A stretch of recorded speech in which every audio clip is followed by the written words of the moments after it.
se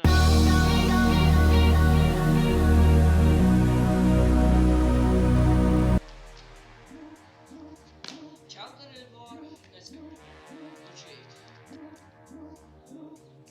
Co budeme točit?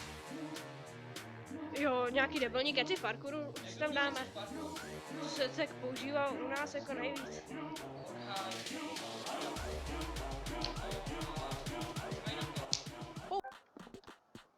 Takový paty. Ty jsi 10, vole!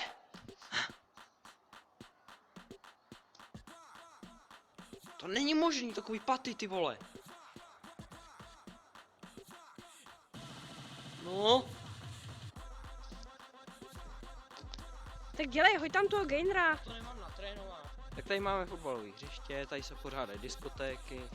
No, a tady je hezký trávník. Co? Ne? Hoď tam to beko, ty vole. Až tělocvičně, tam je bezpečnější. Tak co dáš tam to beko, ty vole? No půjdu, vole. Tak dělej. No, tak ty vole, rozhodni se, kurva, fix. Tak jo, OK. Jo, já se na to necítím, ty vole, já jsem špatně oblečený a mám špatný ponožky.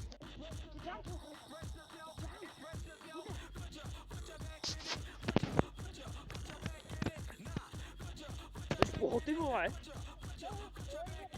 OK. Tak jdeš to skočit? Ne, já se na to necítím.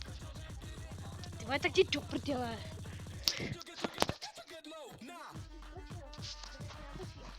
Ty vole, tohle už do videa stačí. Ser, na to jdeme, vole. Jak, cože jdeme? Ne, mě mamka říkala, že mám být v 6 hodin doma.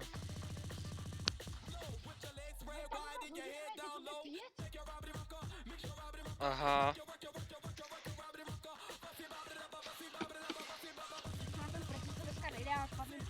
No. Tak pro tohle video se s váma loučím, milí diváci, sledující, ne.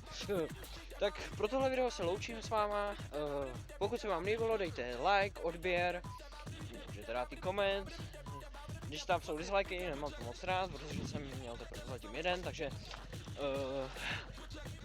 tak, no a je to. Takže já se s vámi pro tohle videjko taky loučím, bohužel to nebude u mě na kanálu, tak se na můj kanál koukněte, když tak můžete zanechat like u jiného videa u mě a čau.